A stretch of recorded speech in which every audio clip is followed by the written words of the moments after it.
bersama dengan Anda semua.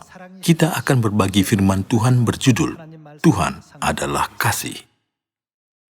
Saya berharap saudara-saudari di Sion akan menjadi sopan, jujur, dan dimurnikan oleh firman Tuhan dengan mengikuti kehendak Tuhan, sehingga menjadi terang dan garam bagi dunia.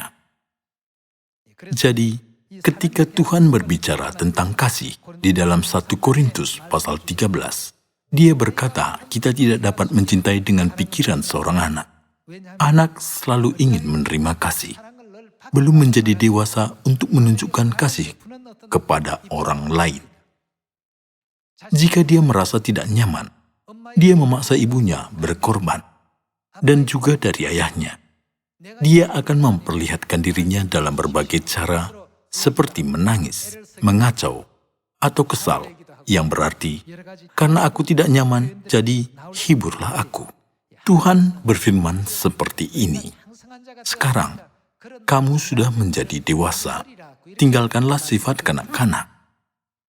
Mari kita baca 1 Korintus pasal 13 ayat 1. Sekalipun aku dapat berkata-kata dengan semua bahasa manusia dan bahasa malaikat, tetapi jika aku tidak mempunyai kasih, aku sama dengan gong yang berkumandang dan canang yang gemerincing.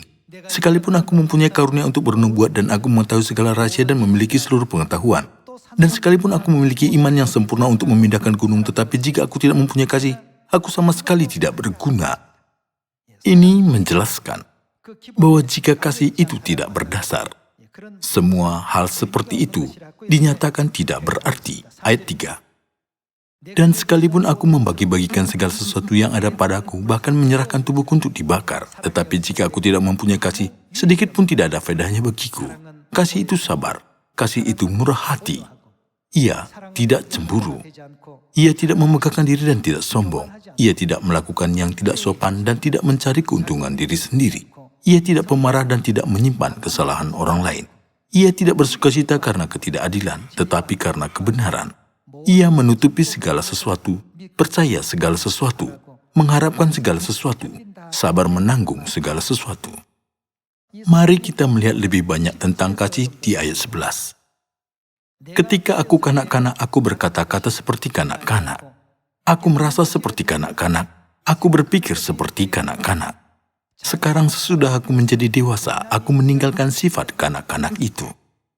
Seorang anak tidak berpikir, bagaimana aku bisa membantu ayah dan ibuku, tetapi hanya berpikir, tolong lakukan ini untukku.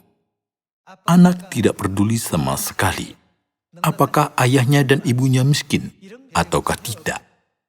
Aku ingin punya mainan, jadi sekarang, belikan. Dia meminta dengan keras.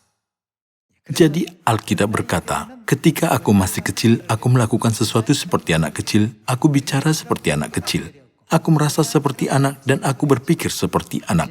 Tetapi sekarang sesudah aku menjadi dewasa, aku meninggalkan sifat kanak-kanak itu. Begitu juga, kasih yang sedang diajar oleh Tuhan kepada kita adalah buah roh. Itu dikarenakan kasih adalah hasil dari usaha kita untuk roh berdiam di dalam kita. Mari kita melihat firman Galatia pasal 5 tentang hal ini. Ayat 22 kita baca. Tetapi buah roh ialah kasih, sukacita, damai sejahtera, kesabaran, kemurahan, kebaikan, kesetiaan, kelemah lembutan, penguasaan diri. Semua ini adalah hasil yang diberikan kepada kita ketika roh ada di dalam kita. Di antara semua ini dikatakan bahwa kasih adalah yang terbesar. Mari kita baca ayat lain tentang hal ini di Kolose pasal 3. Saya berharap bahwa kita dapat membagikan kasih Bapa dan Ibu dimanapun kita berada. Baik, kita berada di rumah kita, di kantor, di sekolah, ataupun di dalam masyarakat. Pasal 3 ayat 12 kita baca. Karena itu, sebagai orang-orang pilihan Allah yang dikuduskan dan dikasihinya, kenakanlah belas kasihan, kemurahan, kerendahan hati, kelemah lembutan, dan kesabaran. Sabarlah kamu seorang terhadap yang lain, dan ampunilah seorang akan yang lain, apabila yang seorang menaruh dendam terhadap yang lain. Sama seperti Tuhan telah mengampuni kamu, kamu perbuat jugalah demikian. Dan di atas semuanya itu, kenakanlah kasih sebagai apa? Sebagai pengikat yang mempersatukan dan menyempurnakan. Di antara semua itu, pengikat yang mempersatukan yang paling diharapkan Tuhan dibentuk dengan kasih. Itu telah ditulis di dalam Mazmur. Sungguh alangkah baiknya dan indahnya apabila saudara-saudara diam bersama dengan rukun. Bukankah ada tertulis di dalam Mazmur? Memuji kesatuan yang begitu indah. Karena itu, Bapa dan Ibu berkata kepada kita, Tuhan ialah kasih itu sendiri. Jadi perhatikanlah semua di sekeliling dengan kasih. Kita harus membagikan kasih dengan banyak orang di sekeliling kita.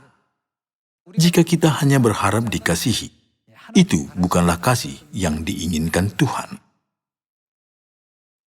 Mengenai hal ini, tentunya ada banyak bagian dari kita yang perlu untuk disempurnakan.